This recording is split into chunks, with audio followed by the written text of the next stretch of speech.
Bismillahirrahmanirrahim. Assalamualaikum. Hope so everyone is fine. Welcome back to Result Rose Psychic. It's a YouTube channel that is providing videos regarding mental health issues and the topic related to daily psychology. Myself, Arush Shahbaz, and the topic that I am going to represent today is about women at workplace. Basically, हमारी previous video का ही remaining part है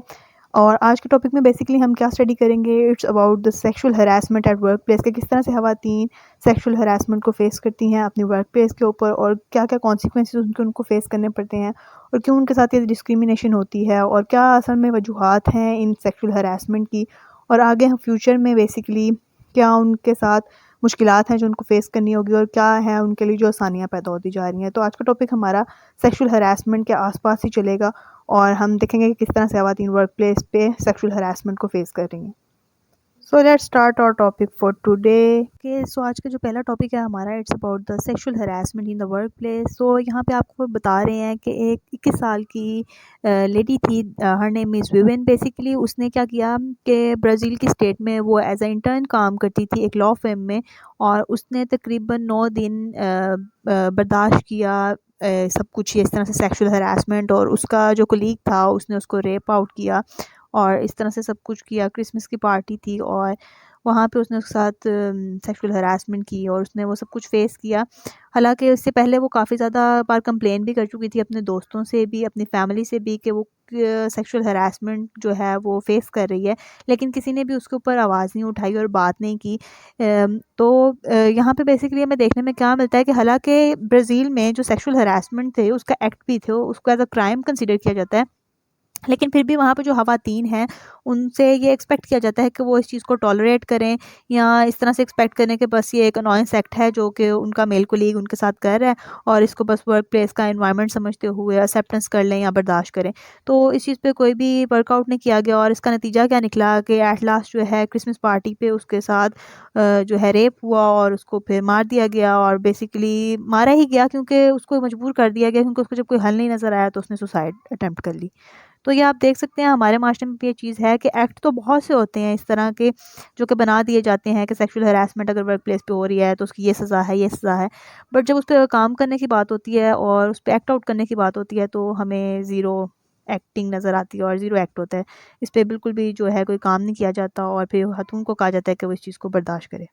okay, अब previous topic को continue करते हुए हम देखेंगे कि किस तरह से ख़वातीन जो हैं अगर वो फेस भी कर रही हैं सेक्सुअल हरासमेंट को, उनके साथ वर्क प्लेस पे सब कुछ इश्यूज़ भी हो रहे हैं, बट किस तरह का स्टिग्मा है हमारे माशरे में, क्या उन चीज़ों उन ख़वातीन को चीज़ें फेस करनी पड़ती हैं जिसके बाद या तो वो फिर बिल्कुल खामोश हो जाती हैं या फिर वो सुसाइडल अटेम्प्ट की तरफ चली जाती हैं। तो जो ये स्लाइड है इसमें बेसिकली बताया गया है कि पूरी दुनिया में अगर देखा जाए तो बहुत ज़्यादा इंसिडेंट्स हैं हमारे पास इस तरह के जहाँ पे ख़वातीन सेक्सुअल हरासमेंट फेस कर रही हैं वर्क प्लेस पे। लेकिन उनमें से बहुत सारे केसेस ऐसे हैं जो कि आज भी अनरिपोर्टेड हैं। जैसे कि वो जापान की मिसाल दे रहे हैं कि जापान में क्या है कि हमारे पास सिर्फ़ जो है ना अभी तक 20 सेक्सुअल हरासमेंट के केसेस हैं जो कि फाइल हुए 1996 से। तो वहाँ पे क्या है बेसिकली कि वहाँ पे ये देखने में नज़र आता है या तो ख़वातीन जो हैं सफ़र करती हैं साइलेंस में या जो उनकी कंप्लेंट्स वो करती भी हैं अगर किसी कंपनी के बारे में तो वो जो कंपनी है किसी तरह मामले को दबाकर उसी तरह कंपनी के विद इन द कंपनी हल कर लेती है। इसके अलावा वो कह रहे हैं कि गवर्नमेंट ने एक हॉटलाइन तो ओपन किया है विक्टिम्स ऑफ सेक्सुअल हरासमेंट के लिए।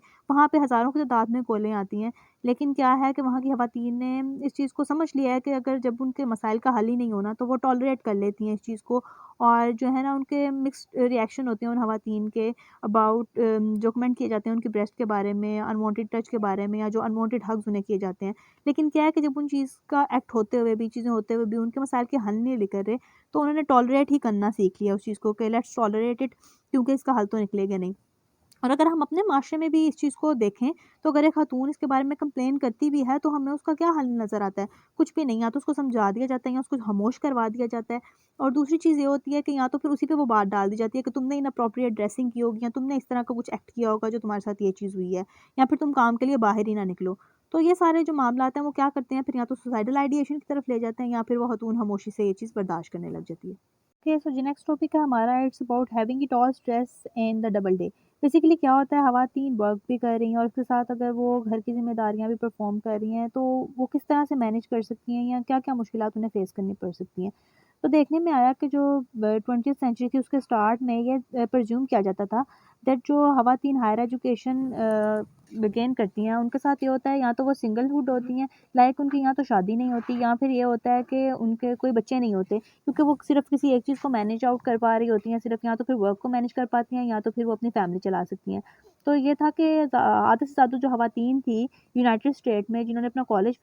फिनिश कर लिया था, उनके ज़्यादातर ये देखने में आया था या तो उनमें से आधे से ज़्यादा जो ख़वातीन थी, उन्होंने शादी ही नहीं की थी और कुछ ऐसी थी जिनके बच्चे ही नहीं थे। उनमें से एक एक्सेप्शनल केस था एलिस क्लूज़ का, बेसिकली वो एक प्रोमिनेंट एंथ्रोपोलॉजिस्ट थी। उसका केस बड़ा एक यूनिक सा था। वो अपने काफ़ी ज़्यादा इस चीज़ के लिए फ़ेमस हुई, अपने एक्सेप्शनल वर्क के लिए, क्योंकि वो शादीशुदा भी थी, उसके काफ़ी ज़्यादा बच्चे भी थे और उसने काफ़ी ज़्यादा प्रॉब्लम्स भी देखी अपनी फैमिली और करियर के लिहाज़ से, लेकिन उसके जो सॉल्यूशंस थे ना, वो बड़े ज़्यादा खूबसूरत और अच्छे थे। उसने अपना इस तरह की वर्क रूटीन डेवलप की कि वो वर्क फ्रॉम होम करती थी, अपनी फैमिली का भी ख़्याल रखती थी। उसके बाद वो अपनी राइटिंग भी करती थी, एक स्मॉल सा केबिन उसने घर में बना लिया था और फिर उसके बाद मॉर्निंग में वो जो है अपने केबिन में चली जाती थी काम करने के लिए। फिर जब वापस आती थी तो अपने बच्चों के साथ लंच भी करती थी, उन्हें भी टाइम देती थी। तो उसने जो है ना, हालाँकि वो घर पे भी थी लेकिन उसने एक ऐसा एनवायरनमेंट क्रिएट कर लिया था कि उसके बच्चे भी जानते थे कि जो है उनकी मदर इस टाइम पे काम कर रही हैं और उन्हें इंटरप्ट नहीं करना। तो एक एक्सेप्शनल केस था। अदरवाइज़ अगर हम देखें तो ख़वातीन जो हैं बहुत ज़्यादा स्ट्रेस आउट हो जाती हैं इस चीज़ से, उनको स्ट्रेस फ़ेस करना पड़ता है, जब वो डबल ड्यूटी कर रही होती हैं या इस तरह से वो चीज़ें फ़ेस करती हैं। और अगर ये देखें कि उसने बहुत अच्छा इस चीज़ का सॉल्यूशन निकाला, तो वो कहीं न कहीं सेक्सुअल हैरेसमेंट जो थी, उससे भी आई थिंक सो सेव रहेगी। लेकिन ये एक एक्सेप्शनल केस है, हर किस्म की सिचुएशन में ये चीज़ जो है ना, जनरलाइज़ नहीं हम कर सकते क्योंकि लोगों की सिचुएशन वेरिएट करती है।